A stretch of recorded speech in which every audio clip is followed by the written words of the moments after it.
people of India, the people with Indian heritage. I was born with that. My father served in India during World War II. And so one of my favorite pictures is of him that I carry everywhere that has him in front of the Taj Mahal in 1944. And so as I was growing up, he told me how hardworking and capable the people of India are. So when early on, the Desai family, the Shah family, the Patel families, in my law practice, I was so grateful to represent the Indian American community and buying hotels and motels across South Carolina. Additionally, I then from there worked very closely with the Asian American Hotel Owners Association. I'm a life member of AHOA, and so I'm very grateful in any way that I can back up. And from my election in 2001, I was at Indian Independence Day at the State Fairgrounds in 2001. And a dear friend, the late Dr. Kausal Sinha, and his wife Arunima, said, "Now Joe, when you get to Washington, we want you, before you join the Republican caucus, we want you to join the India caucus." I said, "Yes, sir, I sure will," and I did. And so I was very grateful to become chairman. I mentioned this to several. I became the chairman of the Caucus of Indian Americans in the United States Congress. And a tribute to you. That's the largest country caucus existing in Congress. And it's a tribute to what the Indian American community means. It's a tribute to the world's largest democracy. And then from that, I've had extraordinary opportunities. I campaigned for Bobby Jindal, who was elected governor of Louisiana.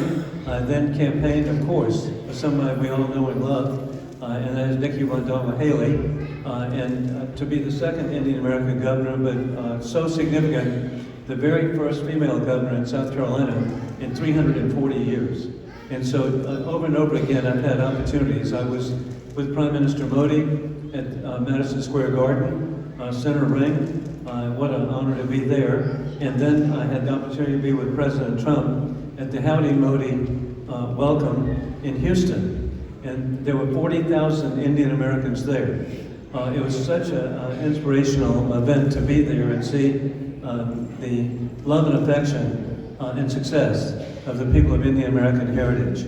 And putting that in perspective too, the Indian American community has the highest per capita income of any immigrant group in the United States.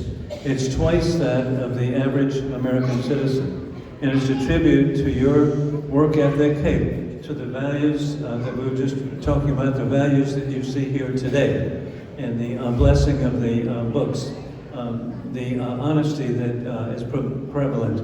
And then I was grateful to be on the escort committee with Prime Minister Modi twice when he spoke to Congress. And then I had the opportunity to be a guest on August 15, 2018 in New Delhi at the Red Fort. And so I was there for the Independence Day address by the Prime Minister. And so over and over again, I've had wonderful opportunities, and it's because of so many of you here that have really given me that opportunity. And I'm just so grateful, and I want you to know it's an open door, 1436 Longworth House office building in Washington. When you come up there, I want you to come to the office. You don't have to call. And it's a code. You walk to the door and say, "Joe said come by," and they'll take you right in. And one time, when you're there and standing at the window with the dome of the Capitol on your shoulder, when you're there, you're going to look over and see a flag of the Republic of India. And you find out something. I had the ambassador from India come by one time, and she said, "Joe, I don't have a flag this pretty in the embassy. It's gold fringe, okay? So please come by, and you'll be welcome." And again, I'm just honored to be here. And last week I was in Atlanta at the Metropolitan Club for the Indo-American Diwali Gala. And then to be here tonight is so meaningful. And then another tribute to the community is Governor Henry McMaster, who's also been a champion of working with South Carolina to work with Indian American community. The Diwali events next Friday at the Governor's Mansion. Again, that's such a recognition of the love and affection and appreciation of the success of the Indian American community. Happy Diwali.